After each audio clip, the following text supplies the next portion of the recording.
You're now listening to All Hog Sports, covering all Arkansas Razorback sports, such as football, basketball, baseball, and much more. Now, here's your host for today's show, Sam Stimpson. Hogs have another home game against UT Arlington this Wednesday at 8 p.m. Central on SEC Network finally. Don't have to stream the game anymore, so I'm appreciative of that. We'll preview Arkansas as we talk about this team all year.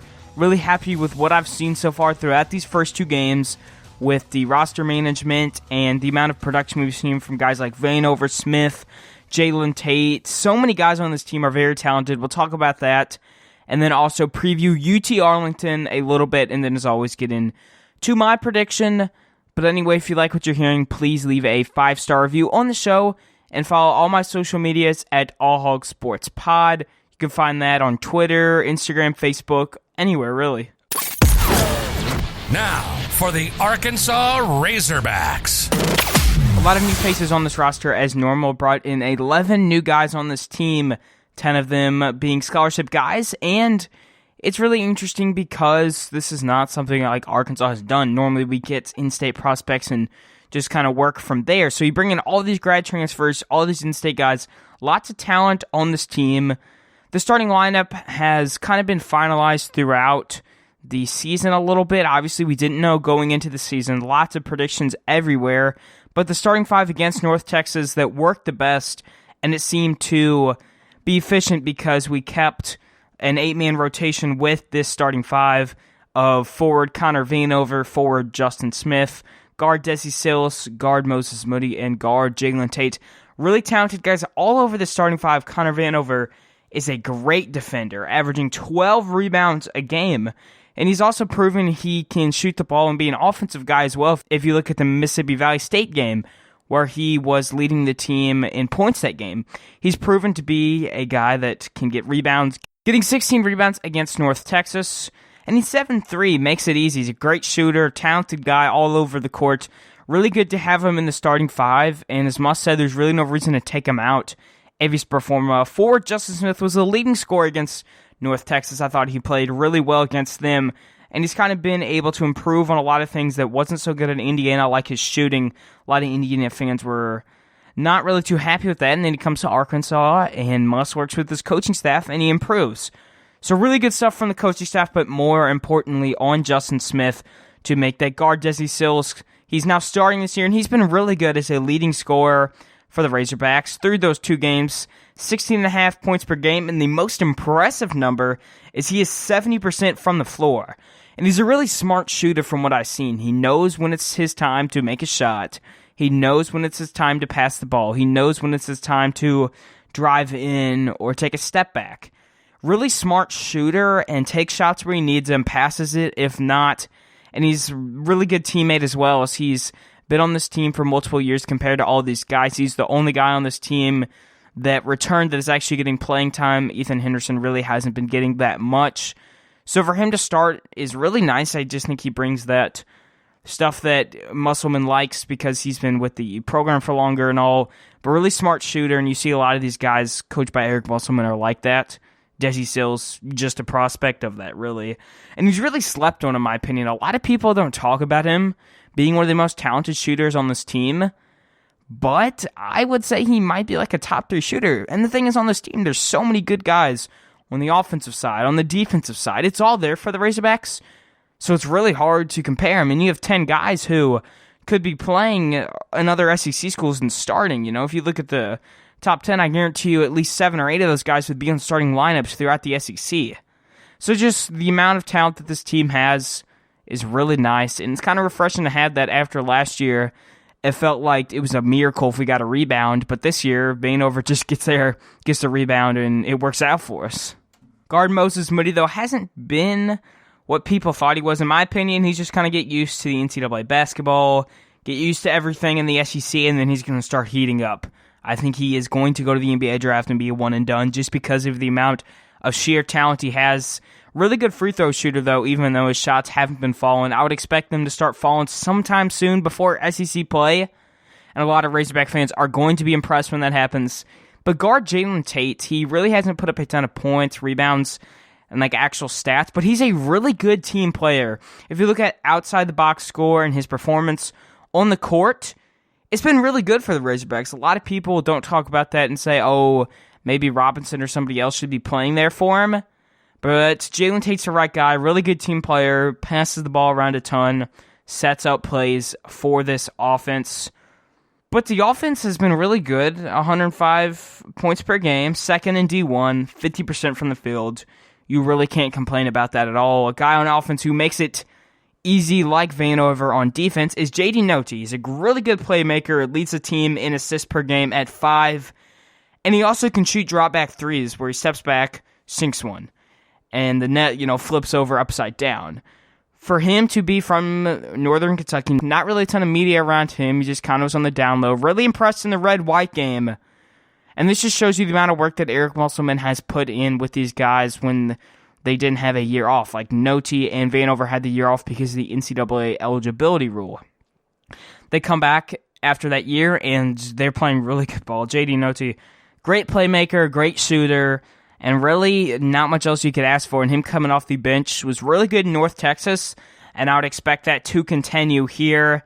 But the defense has been legit. That's something that we were not too good on last year, as I felt like we were out-rebounded. But when you're averaging 49 rebounds per game, 6 blocks, and 10 steals, it's easy. 58 points per game as well there. And the thing about the defense is our offense has been really sufficient and able to put those points on the board. So just to have the defense kind of eat the time off the clock almost, as a lot of other teams kind of hold the ball against our defense a lot longer because it's so good. But if we get up big in this game, which I think we will, I'll talk about that in the prediction more, I'm going to be interested to see how we use all the freshmen. Guard KK Robinson, forward Jalen Williams, and guard Devontae Davis. I would expect more time to see them on the court, more experimentation with all of those guys just because UT Arlington is really not a super good team, and we should get up big on them and see what these freshmen play like, and then also see how we want to move in a rotation going forward into SEC. This game is versus the UT Arlington Mavericks. They were picked to go third in the Sun Belt East Division.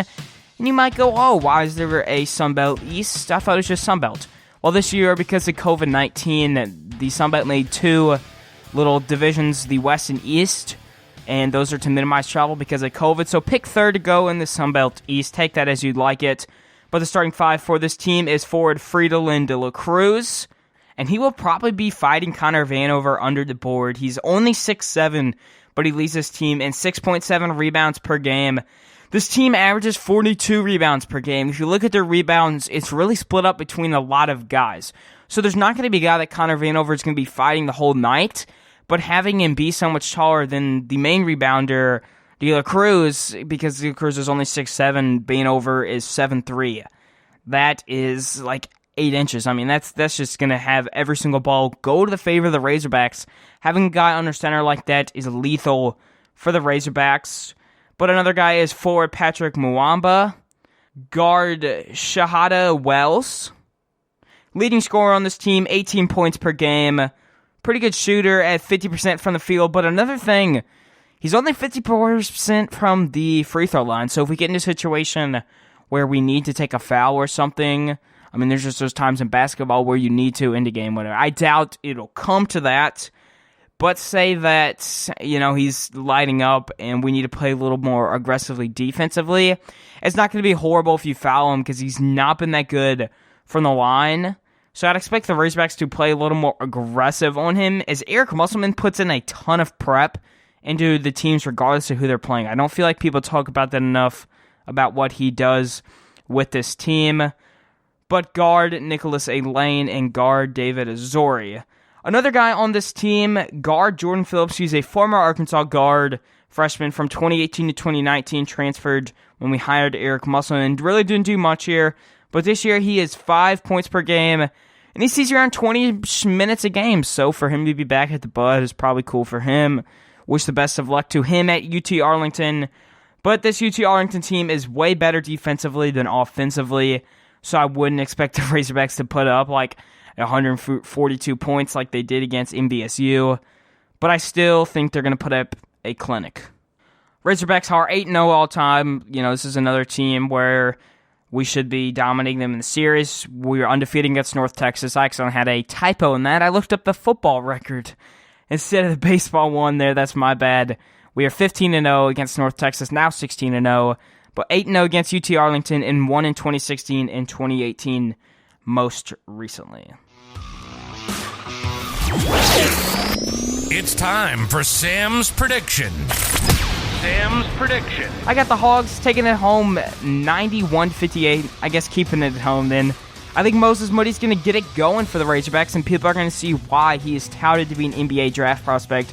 I feel like I talk about this every single time in my prediction for the game, but I'm a really stern believer in his ability and what I saw out of his high school tape, that he's going to be able to do it for the Razorbacks and might even be that guy that we rely on for shots like we did with Isaiah Joe and Mason Jones. A guy like him can make a difference on the court because if you're up big, you can just kind of play defense and focus on that. And this Razorback team is better defensively, but has a power offense still. So many guys on this team. J.D. Notie can shoot. Moses Moody can shoot. Vanover can shoot, and he can play defense. I think Vanover will be really dominant over a bad offense from UT Arlington. I would expect him to possibly put up a double-double, get 10 points, and over 10 rebounds easily, in my opinion.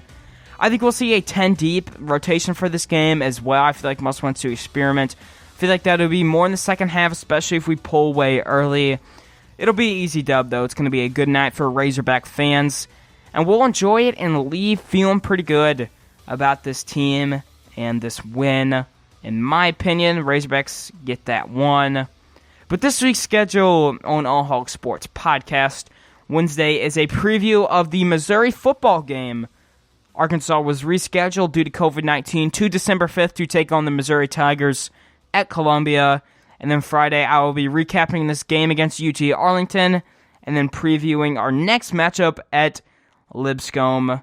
But you can find all ways to listen and all social medias at allhogsportspod.com. If you like what you're hearing, though, check out my Twitter, Instagram, and Facebook at allhogsportspod.